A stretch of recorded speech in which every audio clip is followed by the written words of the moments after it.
નમસ્તે મિત્રો, સ્વાગત છે સંગીતા કી શો ચેનલમાં। તો આજના વિડીયોમાં એક નાનકડી મોટિવેશન વાર્તા સાંભળીશું। તો એક અગરબત્તી વેચનાર ભાઈ હતો, એણે નવો ધંધો ચાલુ કર્યો, એટલે કે દુકાન ખોલી અગરબત્તીની।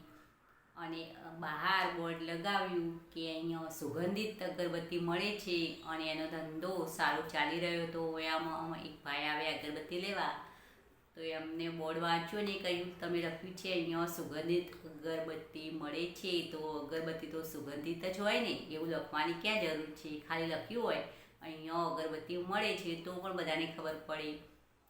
તો આ વિચારી પેલા અગરબત્તી વેચનારા ભાઈએ સુગંધિત શબ્દ કઢાવી નાખ્યો અને લખ્યું અહીંયા અગરબત્તી મળે છે। પછી થોડા દિવસો થયું અને બીજા એક ભાઈ આવ્યા, એમને એમ કહ્યું કે તમે લખ્યું છે અહીંયા અગરબત્તી મળે છે, તો દરેકને ખબર છે તમારી દુકાનમાં અગરબત્તી ભરેલી છે અને બહારથી દેખાય છે, તો દરેકને ખબર છે અહીંયા અગરબત્તી મળે છે, તો અહીંયા એવું લખવાની ક્યાં જરૂર છે?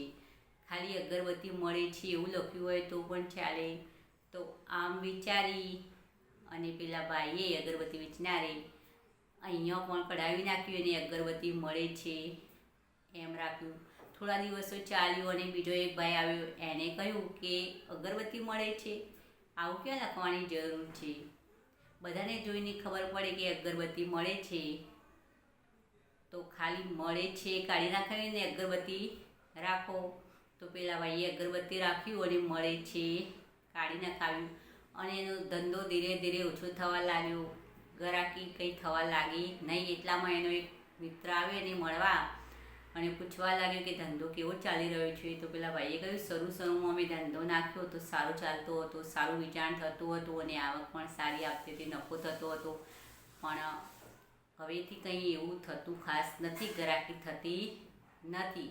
તો પેલા મિત્રએ કહ્યું એવું એમ થયું અને એને દુકાનમાં ચારે બાજુ નજર ફેલાવીને કહ્યું છે કે તું અગરબત્તીનો વેપાર કરે છે, તો તે ખાલી અગરબત્તી જ લખ્યું છે, તો અહીંયા કોઈ સારું એવું સૂચન લખ, તો બધા તારે ત્યાં આવે અને ખબર પડે કે અહીંયા સારી એવી અગરબત્તી મળી રહી છે।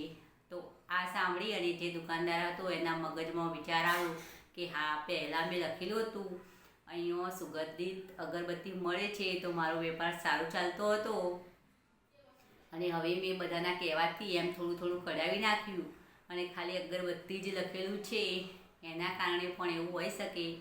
તો મિત્રો, આપણે દરેકની સલાહ લેવી સારી ગણાય, પણ વધારે પડતું જો આપણે બીજાનું સાંભળીએ ને તો આપણે છેવટે પસ્તાવાનો વારો આવે, તો આપણને જે બાબતમાં એવું લાગે કે આ બાબતમાં સલાહ લેવી યોગ્ય ગણાશે તો જ સલાહ લેવી, નહીં તો દરેકની સલાહ માની અને આપણે એ રસ્તે ચાલવાનો નિર્ણય આપણો ખોટો રહેશે। તો ઘણીવાર આપણે જાતે પણ આપણી સૂઝબૂછથી આગળ ચાલવું જોઈએ, દરેક બાબતે દરેક લોકોની સલાહથી ચાલવું ન જોઈએ।